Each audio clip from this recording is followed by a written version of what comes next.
14-009, ordinance enacting a moratorium on expansion of buprenorphine treatment facilities. Councilor Civiello. Thank you, Madam Clerk.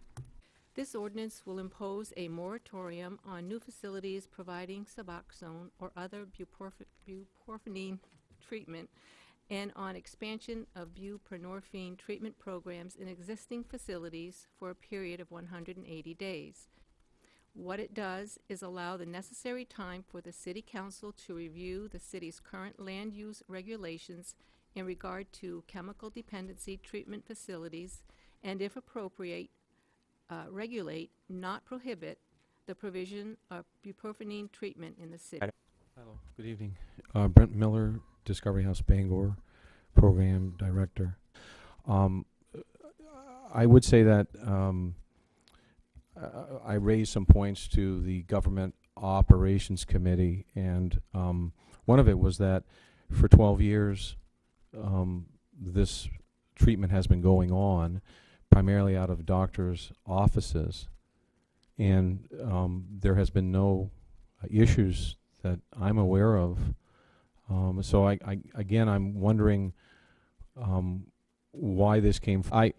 My concern is that underneath it all, the value that's driving this decision of this leadership team is based on a feeling that medication is treatment. And I think that's really an important consideration that you have to be aware of. That treatment is the counseling and the personal work.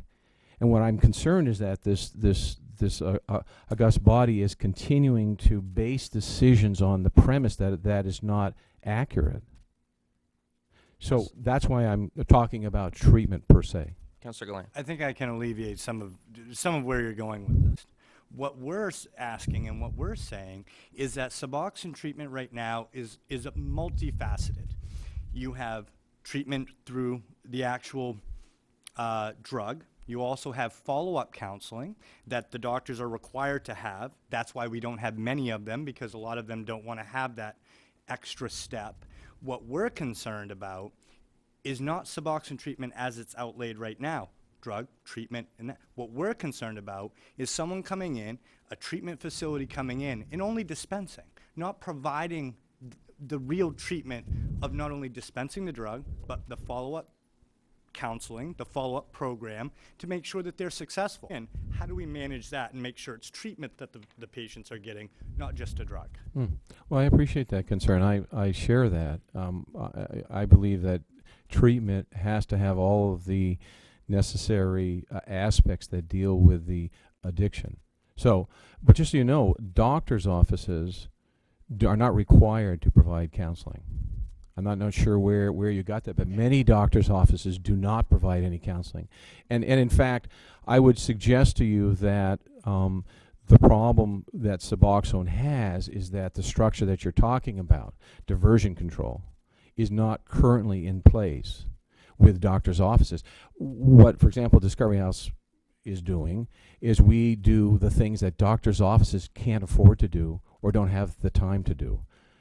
For example, calling people back who have I give a person a weak script. In day 2, I call that person back and check to see that the medications are there, the numbers correct. I do, of course, the counseling in-house as well, so I have that advantage for a more solid team framework. Those are not being done by doctors' offices. That's why you're seeing doctors not doing it. Okay, are there any final questions for Mr. Miller? Thank you.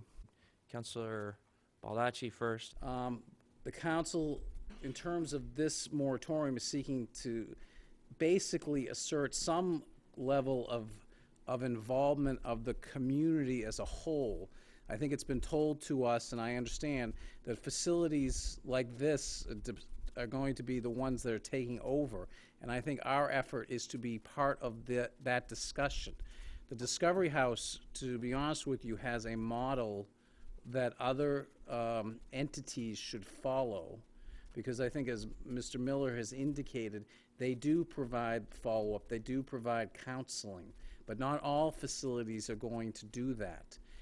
we would like to see the Discovery House be considered more of a model for other facilities. Well, no matter what the outcome of this vote, this is an extraordinarily complicated issue for all kinds of reasons. Addiction, I think we all agree, is a complex psychological, emotional, difficult thing for anybody going through it and the community. And everyone in this room has to be united together in trying to work through this complicated issue together.